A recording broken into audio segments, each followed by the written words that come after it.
Welcome to The Human Curious. If you love exploring fascinating what-ifs, make sure to subscribe, share, and like this video. What's something people don't know about dragons? Imagine a world unlike our own. Here the skies are not simply filled with birds. They are ruled by magnificent ancient creatures. These creatures are dragons. They have always been here. Their presence is a fundamental truth of this earth, a constant, powerful force, shaping life in ways we can only begin to comprehend. This is their planet too. These are not beasts of mere myth or legend. They are living, breathing parts of our planet's grand story. Their existence has sculpted everything around us, from the highest mountain peaks, often their solitary thrones, to the deepest unexplored trenches of the ocean. Their shadows fall upon every landscape. Their calls echo through every valley. Nature itself bows to their might. We see western dragons, their scales like polished armor, their breath a torrent of searing fire. They command the land and the vast open air. This is Earth, yes. Dragons are the ultimate apex predators. Their immense size and formidable power place them at the very top. They influence entire ecosystems with their presence.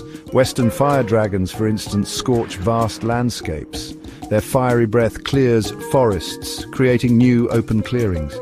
These transformed areas allow different kinds of plants to take root and flourish. New habitats emerge from the ashes. Their nesting habits are nothing short of monumental. Imagine vast territories claimed for their lairs. Mountainsides are hollowed out by claw and fire. Entire forests might be flattened. This is done to provide clear views of their domain. Such activities can change the course of rivers. They can alter the very shape of the land over centuries. The geology itself bears their mark. Eastern water dragons patrol the coastlines and great rivers. They dredge channels with their powerful bodies. Life adapts, or it ultimately perishes. This is the fundamental law of the natural world. In a world with dragons, evolution takes truly fascinating and dramatic turns. Prey animals, those hunted by dragons, develop incredible, sometimes astonishing defenses. Imagine giant tortoises with shells like impenetrable fortresses, or herds of deer capable of astonishing bursts of speed and agility. Survival is a powerful catalyst. Some creatures might evolve remarkable camouflage. They would learn to blend perfectly with dragon-scorched earth.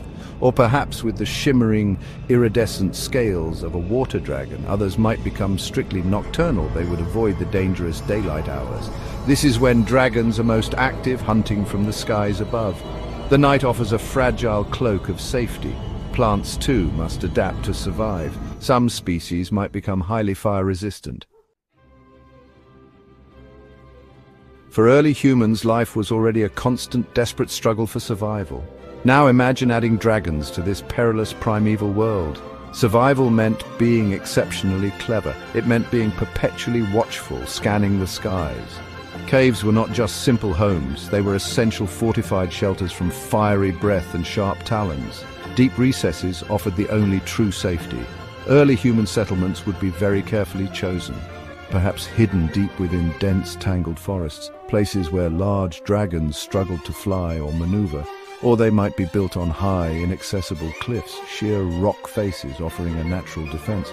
Lookouts would be posted day and night without fail. A dragon's distant shadow signified immediate, urgent danger for the entire community. Hunting parties, essential for sustenance, would face unimaginable risks. And you need to hear this if you're a fan of mythical creatures. Section 5. Myths made real dragons in human culture and belief. In our own world, dragons are creatures of myth. They are powerful legends whispered and retold through countless generations.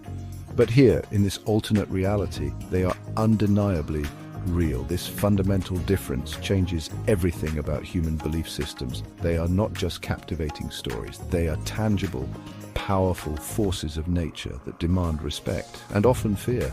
Religions and complex spiritual systems would inevitably form around them. Some ancient cultures might worship the dragons. They might see them as awesome gods of fire, earth, or water, offering precious sacrifices to appease their unpredictable might, or to seek their divine protection from other threats. Shamans and mystics would claim to speak their ancient rumbling language, interpreting their actions. If you're enjoying this journey through a world where dragons never went extinct, let us know in the comments below. Section 6. Fortress, Earth, Architecture and Warfare Transformed. How does one build a lasting home, a safe community when dragons rule the skies? Human architecture would inevitably look very different from what we know. Entire cities might be constructed partially underground or carved directly into the protective embrace of mountainsides. Strong, reinforced roofs would be absolutely essential. Materials highly resistant to intense fire would be prized above all else. Fortifications around settlements would be immense, almost beyond belief. Walls would need to be incredibly thick and astonishingly tall. Watchtowers, higher than any tree, would constantly scan the horizons. Perhaps cities would be designed with narrow, winding streets. This could potentially confuse attacking dragons, or at least limit the devastating spread of their fiery breath through crowded areas. Urban planning with dragons in mind. Warfare itself would be utterly revolutionized. Imagine armies facing not just each other on the battlefield, but also the terrifying intervention of airborne, fire-breathing dragons. Giant crossbows, powerful ballistae, and sophisticated catapults would be developed. Section 7. The dragon's fire-sparking innovation. The constant, ever-present threat posed by dragons would spur human ingenuity to new heights. Military technology in particular would advance at an accelerated pace. Scientists and alchemists would dedicate themselves to studying dragon scales, trying to replicate their incredible natural strength and their remarkable heat resistance. This research could lead to new types of personal armor and to fireproof building materials. Understanding the nature of dragon fire would be a paramount scientific priority. How is it produced biologically? What are its chemical components? Can it be effectively countered or neutralized? This intense research could unlock profound secrets of chemistry and physics. It might lead to the development of new, powerful, flammable substances for human use, or conversely, incredibly effective fire suppressants for protection. The biology of dragons themselves would be a rich and endless field of study. Section 8. Living alongside giants, society, and daily life. Daily life in a world perpetually haunted by dragons would be utterly unique. Children would grow up participating in regular dragon drills, much as children in our world practice fire or earthquake drills. Strict curfews might be commonplace in many settlements, especially during known dragon hunting seasons or migration periods. Travel between distant settlements would always be a dangerous and carefully planned undertaking. Economic activities would inevitably revolve to a large extent around dragons. Dragon-proofing homes, public buildings, and entire cities would be a major constant industry. There might be guilds of specialized hunters or trackers, brave, skilled individuals who risk their lives to gather fallen scales, shed teeth, or other dragon materials. These rare items would be highly valuable for trade or crafting. Perhaps some isolated communities manage to form uneasy, symbiotic relationships with local dragons. Section 9. Archipelagos of fire and water dragons in modern Indonesia. Imagine modern Indonesia, a sprawling archipelago of countless islands, sculpted by volcanic fire and ocean currents. Here, in this vibrant nation, dragons would be an undeniable, integral part of its very identity. Western fire dragons might inhabit the numerous volcanic islands, their lairs hidden deep within active calderas, wreathed in steam and sulfur.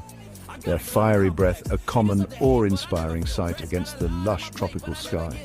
The surrounding turquoise seas, the lifeblood of the archipelago, would be the domain of eastern water dragons, great serpentine forms gliding gracefully through vibrant coral reefs. They would be the powerful guardians of the straits and crucial shipping lanes. Indonesian maritime culture, already rich and diverse, would be deeply intertwined with these majestic, often capricious beings. Fishermen would have countless tales, rituals, and warnings. Indonesian architecture today would be a fascinating blend of traditional aesthetics and advanced dragon-proof features.